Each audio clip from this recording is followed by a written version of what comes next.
Welcome to the local campaign for Rogers TV. This is the debate for King-Vaughan. I'm your moderator, Chris Emanuel. Over the next half hour, we will be hearing from each of the candidates who will debate the various issues facing the country and their ridings. Each candidate will be given 1 minute to respond to questions that will come from either myself or taped questions from the public. There will then be an open floor discussion where I will moderate to ensure that candidates have an equal time to speak. We have invited each of the candidates from the riding, and today we have 3 candidates joining us. We did a draw for seating and speaking order before we began, and we'll start with opening statements. I should point out, I'll introduce the candidates first. On our left, we have Ann Raney from the Green Party. We have Deb Schulte from the Liberal Party, and we have Natalie Rizzo from the NDP.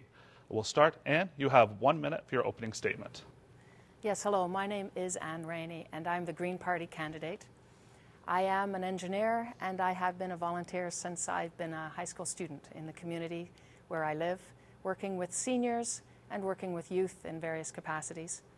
I'm running in the Green Party to be a representative in Ottawa for King-Vaughan because I have a desire to protect farmland, natural environment, and biodiversity in our riding, as all the time while we're building strong communities. I also am tired, as many of you may be, of partisan politics and corporate influence getting in the way of progress, and progress on climate change, climate action, and progress also on eliminating poverty, closing or beginning to heal the troubles we've endured and the Indigenous people have endured. We have many, many things to do, and we need to start working together. Thank you.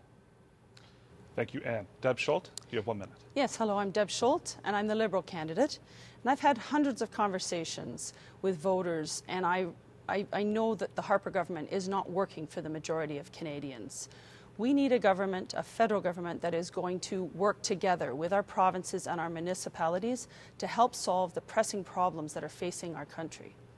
We have an economy that's stalled, we have infrastructure that's aging and is inadequate, we have a democracy that's threatened, and we have seniors that are struggling to make ends meet. This is not the Canada that I can be proud of. We can do better. The Liberal Party has a fully costed plan to address these issues and get to work bringing a brighter, more prosperous future for all Canadians. I'm in a unique position. I've been previously elected as a regional councillor with established reputation for delivering results. I'm a recognized environmental champion, and I've fostered the necessary working relationships with other levels of government that takes years to develop. I have a passion to serve, and I'm ready for this exceptional opportunity. Thank you, Deb. Natalie, you have 1 minute. Hi, my name is Natalie Rizzo, and I'm the federal NDP candidate in the riding of King-Vaughan. I grew up here in the community, and like so many other young people living in King and Vaughan, I'm concerned about my future. Young people in this community are struggling to access and gain stable and secure employment. Work has become increasingly precarious and informal. Many of us are struggling to make ends meet. We're graduates that can't find work in our respective field.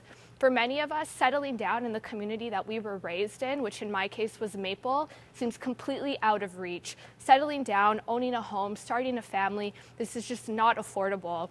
And we're looking at the Harper government of the past 10 years, and we're looking at the legacy that they have left for my generation, and their predecessors, the Liberals, have left for my generation, and we're upset. We're ready for change. Young people are struggling in this community, and I'm from the community. I'm speaking to my neighbors. I'm speaking to my friends and family. I'm a fighter. I'm ready to fight for what's right for our community and help people and make life more affordable. Thank you. We will now proceed to the questions. Our first question comes from tape, and Deb Schulte, you will be the first to answer this one. Hi, my name is Paul Peary, and I'm a councillor for the town of Aurora and a board representative on the Federation of the Canadian Municipalities. My question to all the candidates is, what is the biggest problem, in your opinion, facing local municipalities, and what would your party do to address the issue? Thank you, Deb. You have 1 minute to respond. Thank you very much. That's a wonderful question for me, having served as a regional councillor in York Region. And obviously, for me as a regional councillor, our biggest issue was infrastructure, not just the roads, but the public transportation, affordable housing, there was so much that we wanted to do and needed to do, and we could not get the federal level to be a willing partner. I have attended many the Federation of Canadian Municipality meetings, and we were lobbying for a better partner from the federal government. And this is exactly what the Liberal Party is planning to do, with an unprecedented, historic investment in infrastructure across Canada of nearly $125 billion over the next decade. I'm incredibly excited about what this can do in terms of improving the environment for municipalities to provide the necessary services for their communities. It's also a very important factor in our economics of the country. Thank you. Natalie, you have 1 minute to respond. Yeah, great. Thank you. The NDP, under Thomas Mulcair's leadership, is dedicated to working with municipalities and investing in infrastructure that makes life more affordable for people living in our community. Like I mentioned previously, a lot of people are struggling to make ends meet, particularly young people that were born and raised in the community. It's a big issue, and the NDP, like I mentioned, is committed to investing in public infrastructure programs, working with municipalities to invest in housing, transit, affordable childcare is something that we're campaigning on this election so that families and women can work and have stable work-life balance. They can afford to send their kids to daycare without spending up to $1,000 to $2,000 per month per child. So in large and in summary, the NDP is committed to working with the municipalities, whether it's roads, whether it's transit, whether it's housing, whatever the case may be. People are struggling to make ends meet, and we want to make life more affordable for people. Thank you, Natalie. And you have 1 minute to respond. Yeah, so these are all municipal questions that right away affect people's quality of life. And that's what the Green Party wants to do. That's what I'd like to do, is to help the municipalities. Our funding and our tax systems give hardly any money to municipalities because it was designed in 1867 and now most Canadians live in them. So the Green Party wishes to turn that funding on its head. And there are many different vehicles to send money to municipalities for their infrastructure, for all the other social net programs. We want to have national strategies across Canada. And the Green Party is the only one that proposes a Council of Canadian governments including municipality and local, to sit down and roll up sleeves and do this work. But we will have 1% of the GST, $6.4 billion, going to municipalities. We also want to make sure that infrastructure is green. We want to prevent urban sprawl. We need to also worry about social infrastructure as well as the things I, as an engineer, pretty familiar with: water, bridges, transportation. Thank you, Ann. Now we have a few minutes of open forum. I just wanted to ask, Ann, you mentioned that you're the only party that's offering it, but you know that we are offering the Liberal Party historic investment with partnerships with the provinces. I just meant the only party that is working together. Already part of our platform is to sit down with all levels of government and across parties. That's a fundamental core piece of our platform as well. So thank you for bringing that up. Municipalities as well? Absolutely, good. Municipalities as well. But I haven't heard that much. Yeah, oh, absolutely. And I did want to ask Natalie, you mentioned about the importance for your party of investing in infrastructure, but from what I understand, your NDP platform is to balance the budget, and we know that right now there's a significant problem with the economy, and balancing the budget is going to be very difficult. So how are you going to make these investments? Yeah. And when are you going to make these investments? Because they're needed now. Yeah, absolutely. So our party is committed to taxing the wealthiest and the most elite corporations in this country. Corporations ought to pay their fair share, and my understanding is that Justin Trudeau isn't interested in taxing them as heavily as they ought to be taxed. We have a fully costed platform. The NDP in provincial legislatures across the country has a history of balancing the books while ushering very important and valuable social services like Medicare. Tommy Douglas in Saskatchewan balanced 17 consecutive budgets while ushering in Medicare, which, as you know, is so valued in this country. I do, but I also think we need to be very careful about impacting the economy by taxing and losing jobs. So we're trying to find the better balance. Well, I would disagree in some ways. The Green Party was the first to cost. Ours came out fully costed at September 9th. And as Elizabeth May has said, we weren't slavish about making sure it was balanced, although it balanced. But if the economy is not responding, if we can't get young people to work with our jobs, sustainable jobs program, for instance, if things aren't moving along on climate action, then we will have to invest more and go into a deficit. And a deficit is not a debt. And if we don't act now on climate change, we will be leaving a great debt and burden on our next generation, our children now and our grandchildren. Absolutely. Thank you, candidates. What we'll do, we'll move on to a second question. I'll pose this. Natalie, this is to you first. There are obviously many local riding issues that are playing a part in this election. Please talk to us about what those issues are, and then how, as a local member of Parliament, you plan to have your voice heard in Ottawa on those matters. Yeah, absolutely.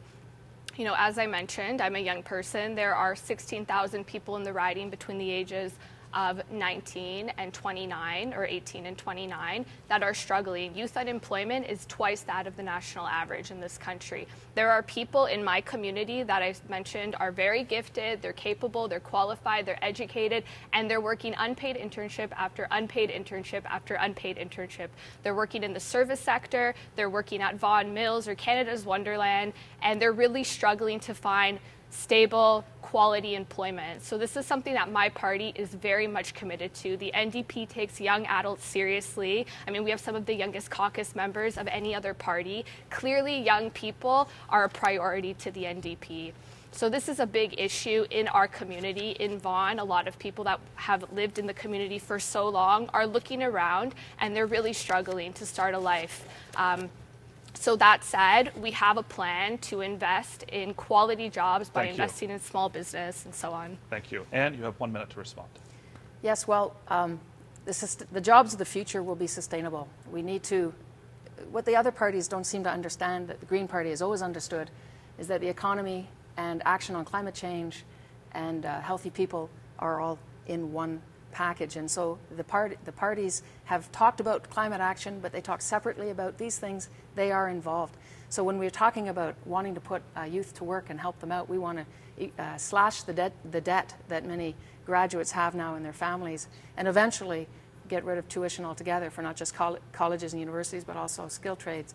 We want to help those people get a job that aren't going to post-secondary but want to start work. So we have the idea of when we inject money into municipalities for community and environment infrastructure, they will be hired as a first work experience. But we also have to look at steering the economy toward clean and new technology. And the Sustainable Jobs Plan is about doing that, and renewable energy, energy efficiencies. Thank you. Deb, you have 1 minute to respond. Thank you. I'm glad Natalie brought up the fact of the youth employment, because it is a very serious concern for the Liberal Party. And I wanted to let people know that we are planning to invest $1.3 billion over 3 years. That's 13 times more than the NDP will be investing to create jobs and opportunities for young Canadians, so they can get a strong start in the workforce. She's actually absolutely right. They're struggling, and in my community, you know, the unemployment rate is near 13%. The kids are just struggling to figure out what to do with their wonderful degrees that they've worked so hard for and how to pay those bills.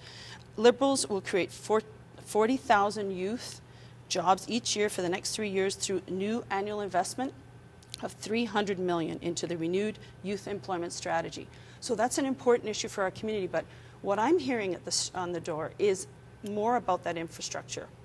And the nice opportunity that I have is, having worked already in the environment, I know what needs to be done for our community. I want to work on that. Thank you. Candidates, you now have a few minutes to have an open forum debate on this topic. Yeah, I'd like to just mention, I mean, our party is committed to creating job opportunities for young people, cracking down on unpaid internships, cracking down on precarious contract labor, creating job opportunities by investing in small businesses, by investing in the manufacturing sector, by cleaning up the damage that Stephen Harper has done these past 10 years. But it's not just about creating jobs, it's about making life more affordable for people living in the community. It's about investing in childcare, so women and families are not spending between $1,000 to $2,000 every single month per child on childcare. But Natalie, where are the jobs going to come from, right? So that's our point. If we make the investment in infrastructure, we're going to create a tremendous number of jobs that are going to be helpful for the youth. We're going to help them have the skills they need to be able to get into that workforce, but we need to create the jobs. Don't forget that we have agriculture already in this riding. It's not just about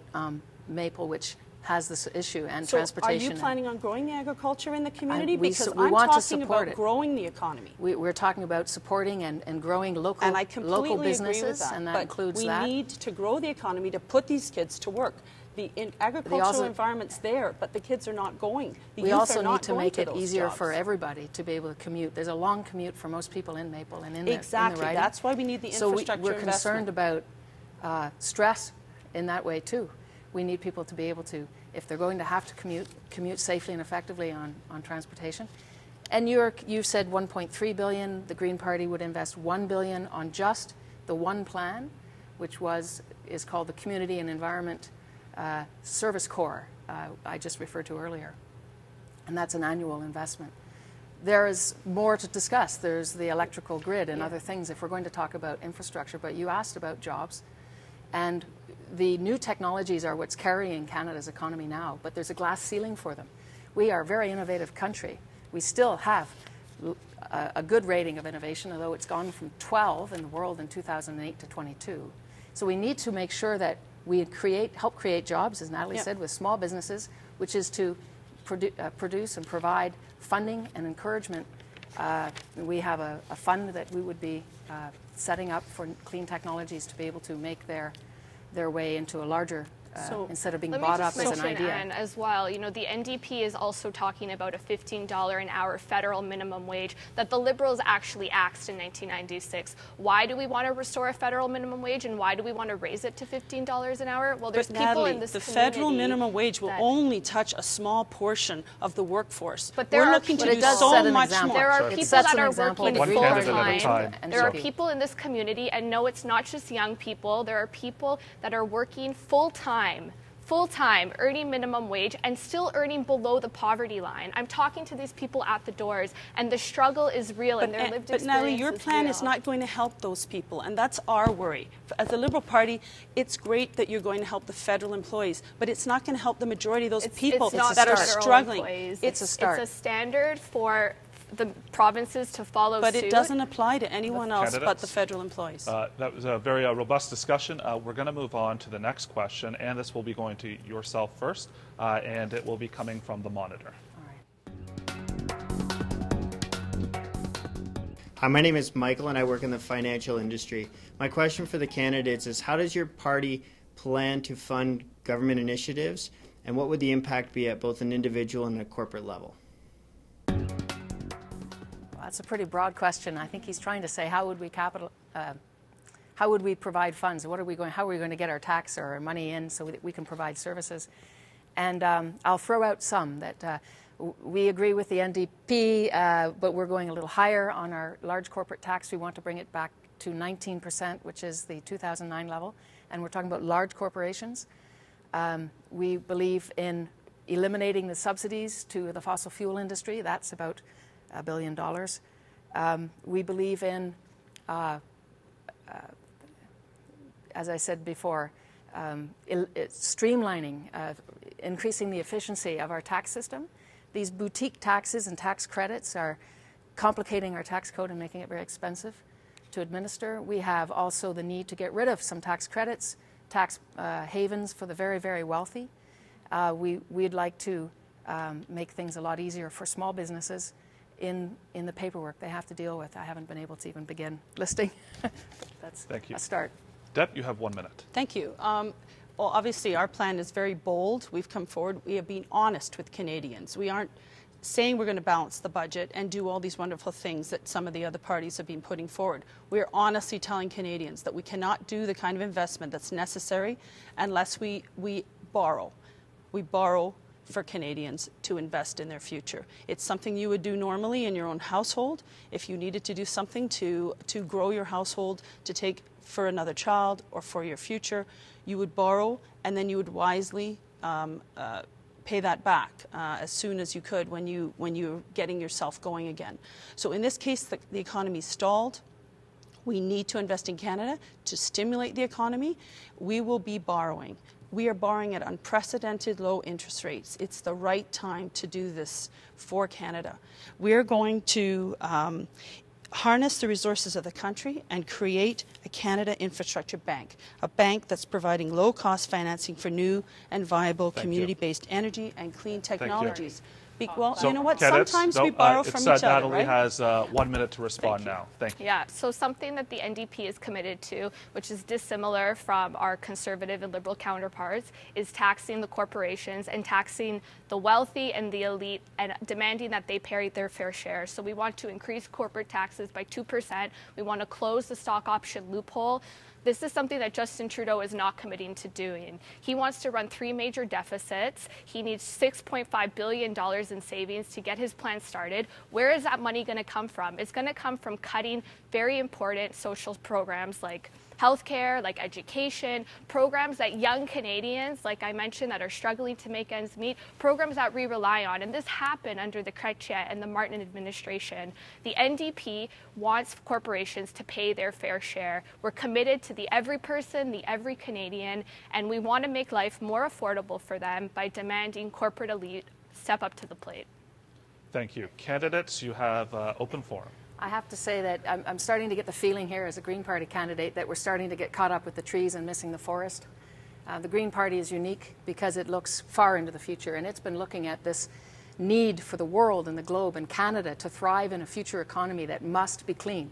We have a Prime Minister who at least agreed to 2100 for being fossil fuel. Our trading partners would have liked 2050. We're going to go off of fossil fuel. We need an economy that will, we need to turn it now. We can do it. Canadians can do a lot if they can pull together. So that is why we do want to discuss all of these things together. It's not just jobs here, this, that, this, that. And so I wanted to also mention that we would be raising funds by taxing things that are not good, that are not the future. So taxing carbon and waste. The money from that taxing will go separate in a different kitty, as it were.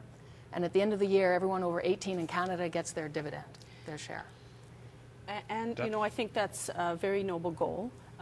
Obviously, the Liberal Party, in terms of having a dividend at the end, that would be wonderful. I thought you meant in adjusting for climate change. No, so you know what? Thrive. There's no question about that. Yeah, I think we can all agree on that. The Liberal Party has made it clear that we recognize climate change is an urgent matter that needs to be addressed, and we have also said clearly that the economy and the environment need to go hand in hand. Yeah, it's not one, we say it, and we are going to follow that, all right? It's unlike what the Harper government is doing now, where he's jeopardizing our future with his investments in the oil sands.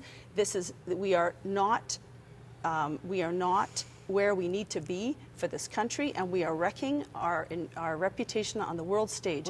We are losing our trade partners, and it is impacting us at the economic level. We cannot succeed if we are going to be pariahs on the world stage. We recognize that as Liberals, but I have to and say, we are working very hard to find that balance, and we are going to set targets with the provinces. We are not going to dictate. We are going to work with the province, because many provinces have already taken a leading role because of the absence of the Harper government at the table.